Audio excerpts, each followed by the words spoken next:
Welcome to Love Lies Chronicles. The Mustang's engine purrs under my hands at 6 in the morning. 1967 fastback, Wimbledon white with blue racing stripes. Mrs. Chin bought it for her late husband 40 years ago, and now she wants it running again. For the memories, she said, tears in her eyes. I get that. Some things are worth saving. My garage is quiet this early, just me and the cars and the smell of oil and possibility. This is where I make sense. Where broken things become whole again, where my hands know exactly what to do. I've been here since 5:30, same as every day for the past 8 years since I bought this place. Every day with you is a regret. The voice cuts through the morning like a blade. I know without looking up that Christine is standing in the doorway, probably in her business suit, probably checking her phone while she delivers today's dose of poison. I straighten slowly, wiping my hands on the red shop rag I keep in my back pocket. Turn to face my wife of 12 years.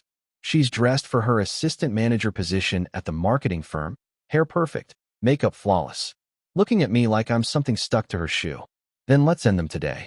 The words come out calm, matter of fact, like I'm telling her the oil needs changing.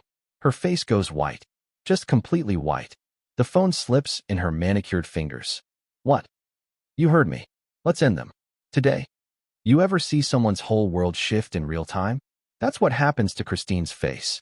The confident sneer melts into something I haven't seen in years. Fear. Ray, I didn't. Yes, you did. I dropped the rag on the workbench. You meant every word. Same as you meant it yesterday when you told your sister I was holding you back. Same as last week when you introduced me to your boss as just a mechanic. She takes a step back. That's not. Christine. My voice stays level. Every day with me is a regret. You said it. I believe you. So let's fix it.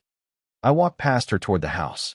She follows, heels clicking on the concrete like rapid gunfire. 12 years. You think about that number, and it feels heavy. Like carrying a transmission up a flight of stairs. We met in night school. She was getting her business degree. I was taking accounting for small business owners. She sat 2 seats behind me in financial management, always had her hand up, always had the right answer. First time I talked to her was in the parking lot after class. She was standing by her broken-down Honda, hood up, looking lost. Need help? I asked. She looked me up and down. Work boots, jeans with grease stains, hands that showed what I did for a living. You know cars. A little. 20 minutes later, her alternator was working again. She bought me coffee at the 24-hour diner down the street. We talked until 3 in the morning. She told me about growing up poor, about wanting more than what her parents had.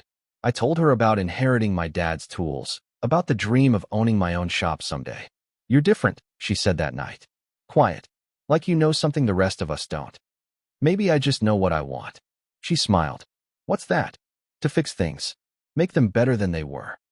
2 years later, we got married at the courthouse. Small ceremony, just family. She wore a simple white dress. I wore the only suit I owned. We were broke, but happy. At least, I thought we were. The house feels different now as I walk through it. Not like home, more like evidence. Evidence of 12 years spent trying to be enough for someone who was always looking for more. I pull out a legal pad from the kitchen drawer, sit at the table where we used to eat dinner together. Back when she still came home at a reasonable hour. Back when she still asked about my day. Christine hovers in the doorway, still in shock. Ray, we need to talk about this. We are talking. I write assets at the top of the page. House is worth about $220. We owe $160 on the mortgage. You can't just. Garage is mine. Bought it with my inheritance. It's in my name only. I keep writing. Your car, my truck. Savings account has about $18,000. She sits down across from me, finally understanding this isn't some emotional outburst she can wait out. Ray, please. We can work this out. I look up. Her eyes are starting to water, but I don't feel the usual urge to comfort her. That instinct died somewhere around the 100th time she made me feel small. How? What? How can we work this out? What would that look like? She opens her mouth, closes it, tries again. We could go to counseling. So you can tell a stranger how disappointed you are in your husband, how you married beneath yourself. I shake my head. I'm done being your project, Christine. I'm done being your regret. The tears start for real now. I never said you were my regret. Every day with me is a regret. Those were your exact words. 5 minutes ago. She flinches like I hit her. I was angry. No, you were honest. For maybe the first time in years. I remember the turning point. When she stopped being proud of me and started being ashamed. It was gradual, like rust eating through metal. Started around year 4 of our marriage, when she got promoted to junior account manager. Suddenly, my work clothes were embarrassing. My friends were limited. My dreams were small-town thinking. The barbecue at my brother Miguel's house 2 months ago. That's when I knew for sure we were over, even if I wasn't ready to admit it yet. Miguel's got 3 kids, works construction, married his high school sweetheart Rosa. They've got that easy way together, finishing each other's sentences, laughing at inside jokes. Christine showed up an hour late, already irritated. Complained about the drive, the neighborhood, the smell of Miguel's work clothes. Rosa had made her famous enchiladas. Everyone was having a good time. Christine sat apart, checking her phone, making it clear she didn't want to be there. Miguel's youngest, Sophia, came running up to me with a broken toy car. "Tio Ray, can you fix it?" I was kneeling on the grass, showing Sophia how the wheel mechanism worked, when Christine's voice cut across the yard. "Leave Uncle Ray alone, honey. He already spends enough time playing with toys." The whole backyard went quiet. Miguel's face went dark. Rosa put her hand on his arm, holding him back. I stayed kneeling, kept my voice gentle for Sophia. "It's not playing if you're learning something. Right, Mija?" Sophia nodded seriously. "Right." But the damage was done. Christine had made sure everyone knew what she thought of me, of my work, of the life we'd built together, or the life I'd built while she planned her escape. Later, as we were leaving, Rosa grabbed my arm. "Ray, you're a good man. Don't let anyone make you think different." I hugged her. This woman who'd welcomed me into their family, who saw value in honest work and simple pleasures. "Thanks, Rosa." Christine didn't speak to me the whole drive home. The next morning, she started looking at apartments online. "Ray," Christine's voice brings me back to the present. "I know I've been difficult lately, but we can fix this." I look at her across our kitchen table, this woman I loved, who I thought loved me back. At least loved who I was, not who she wanted me to become. You can't fix what's determined to stay broken. What's that supposed to mean? It means you don't want to be married to a mechanic. You want to be married to someone else. Someone with a college degree and clean fingernails and friends who can help your career. I tapped the pen against the legal pad. Problem is, that's not who I am. And I'm tired of apologizing for it. She's crying harder now, but it feels like performance. Like she's trying to get the reaction she usually gets when she cries. But that well is dry. What about everything we built together? What did we build? You mean this house you constantly complain about? The marriage where you haven't touched me in 6 months? The life where you introduce me to people like I'm your embarrassing relative? She doesn't have an answer for that. I keep writing numbers. It's actually pretty simple when you break it down. 12 years reduced to a list of assets and debts. Bank accounts and mortgage statements. The arithmetic of a failed marriage. Danny's been asking if I'm okay. I say without looking up. Danny's worked for me for 3 years. Good kid with a wife and baby on the way. Sees more than he says. You know what I tell him? Christine shakes her head. I tell him I'm fine. But you know what? I'm not fine. I haven't been fine in years. I just got used to not being fine. Got used to walking on eggshells in my own house.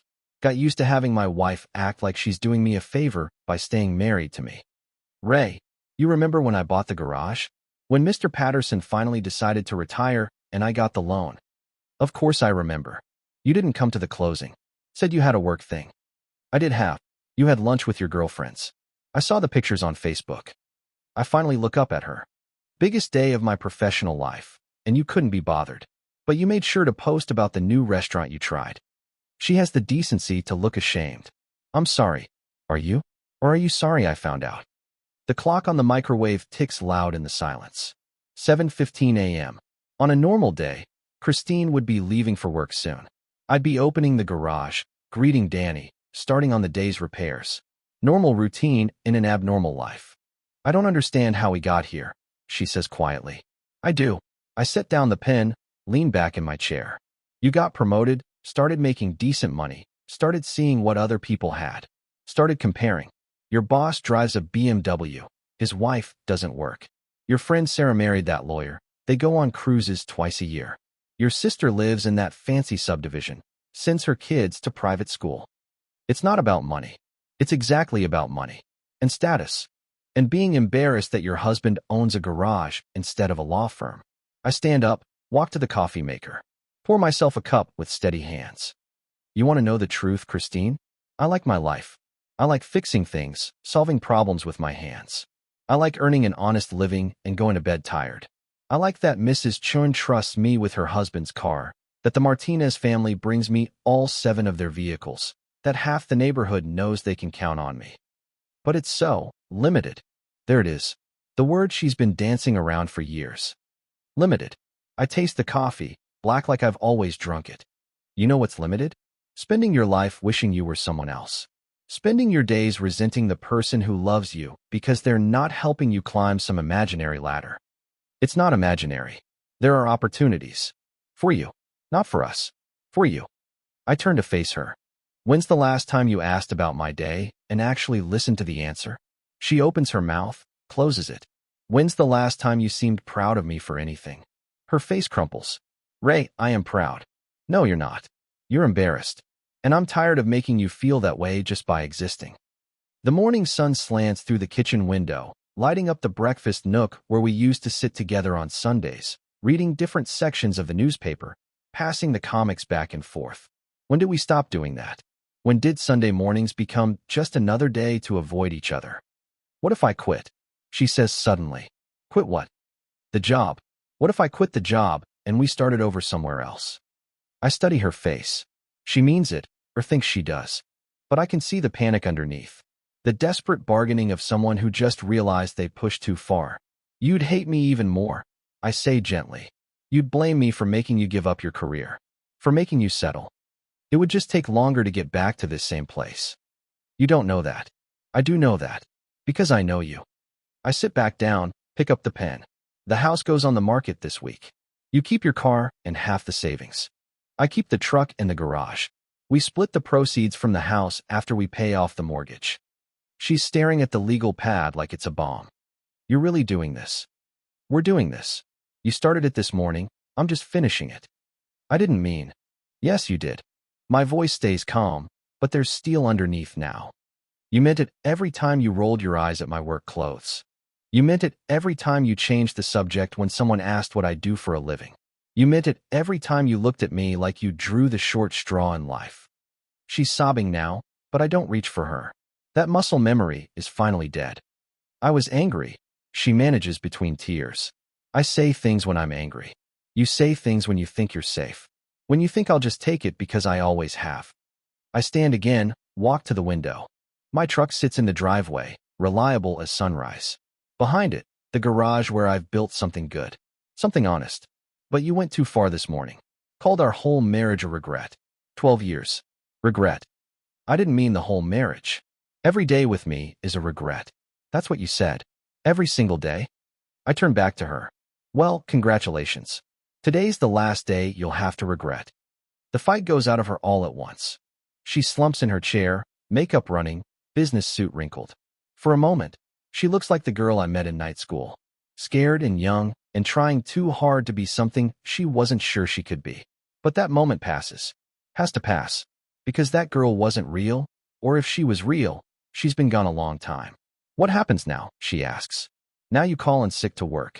We drive to Martinez law office. Yeah, the irony isn't lost on me, and we file the papers. No fault divorce, uncontested. We're both adults. We can handle this like adults.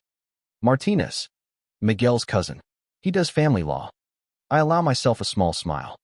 Turns out having a big family comes in handy sometimes. She flinches at that too. Another thing she's resented over the years. My close-knit family, their loud Sunday dinners, their acceptance of each other's flaws. She tried to limit our time with them, said they were overwhelming. Really, she was jealous of what we had. The unconditional love she'd never learned to give or receive. Ray. Her voice is small now. What if you're making a mistake? I consider this. Really consider it. What if I am wrong? What if we could find our way back to something good? But then I think about Mrs. Chun, trusting me with her most precious memory. I think about Danny's respect, Miguel's pride in his little brother who made something of himself. I think about all the people who see value in what I do, who understand that fixing things, really fixing them, takes skill and patience and love. I think about coming home to this house and not feeling like I have to apologize for existing. You know what would be a mistake? I say finally. Spending another 12 years trying to earn love from someone who's already decided I'm not worth it. She has no answer for that. Because it's true, and we both know it. By noon, it's done. Papers filed, lawyer consulted, timeline established.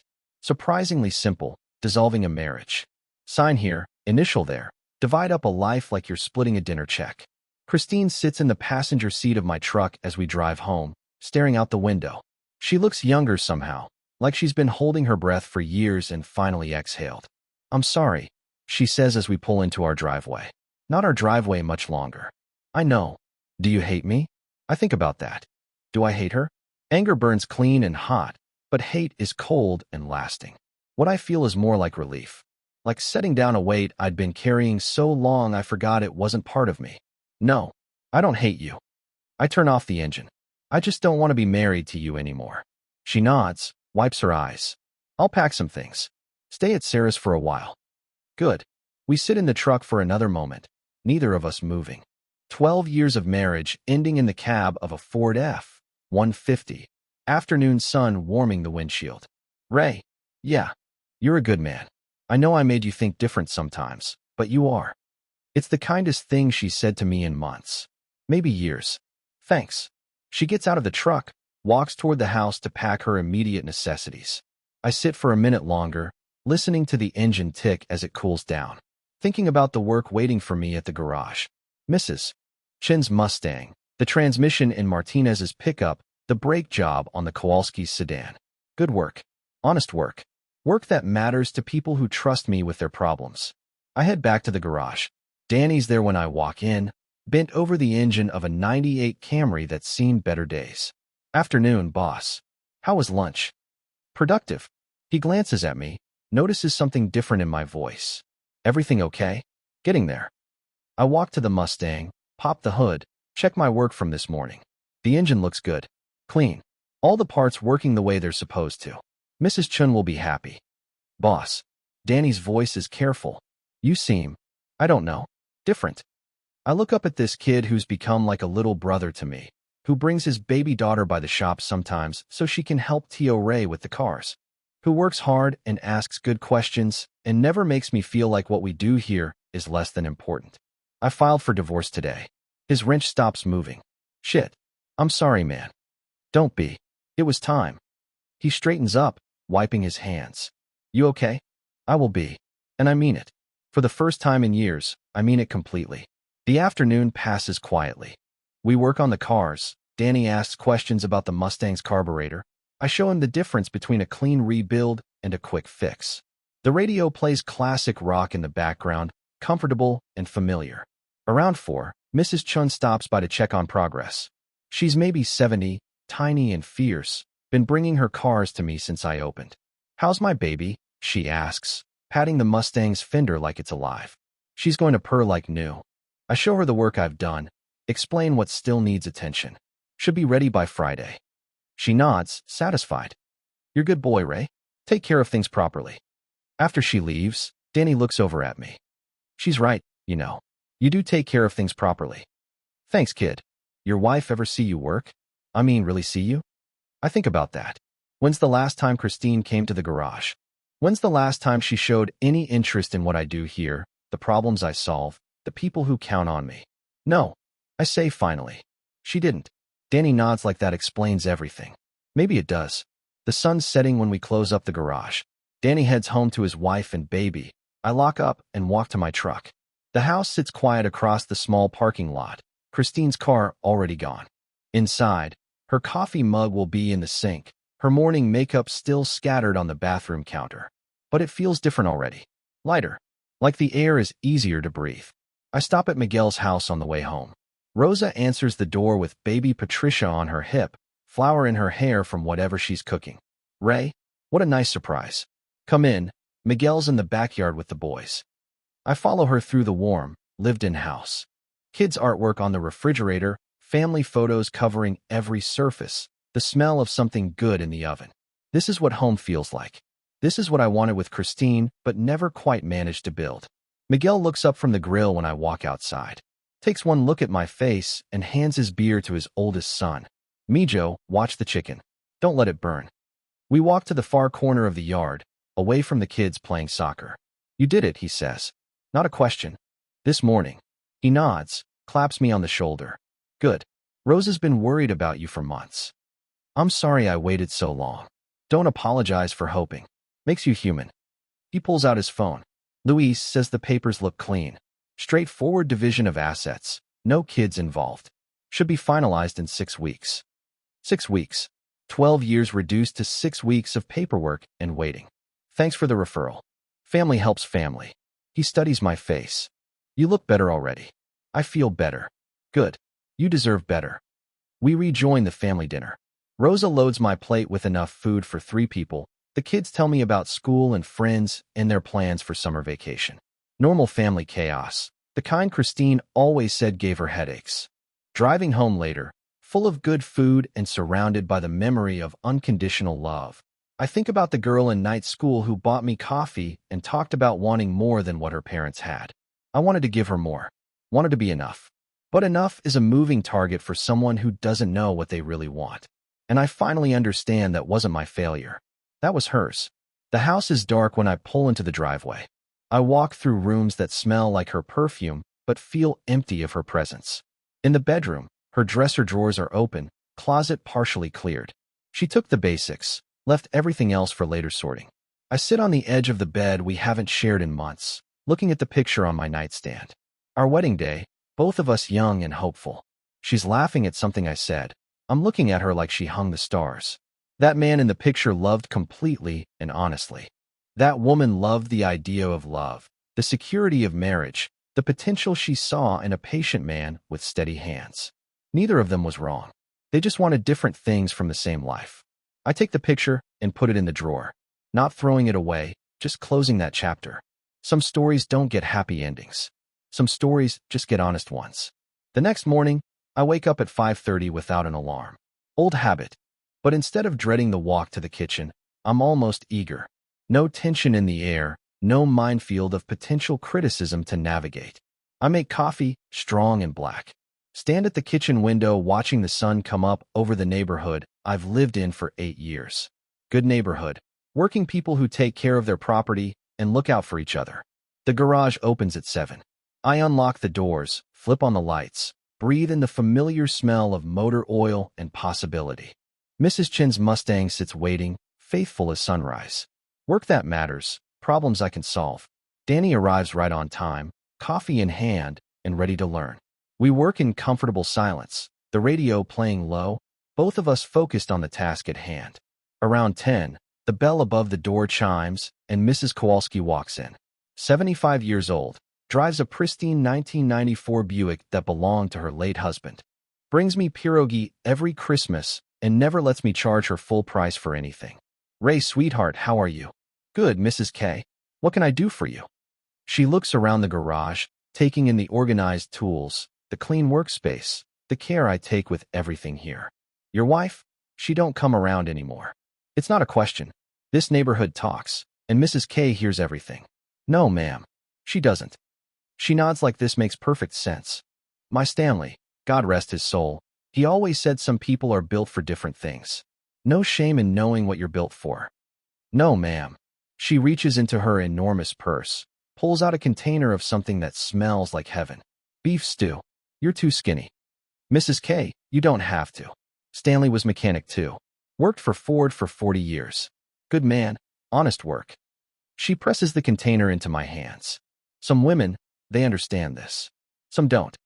After she leaves, I sit in my office eating homemade beef stew and thinking about Stanley Kowalski, who worked with his hands for 4 decades and came home every day to a woman who understood the dignity in that, who saw value in taking broken things and making them whole again.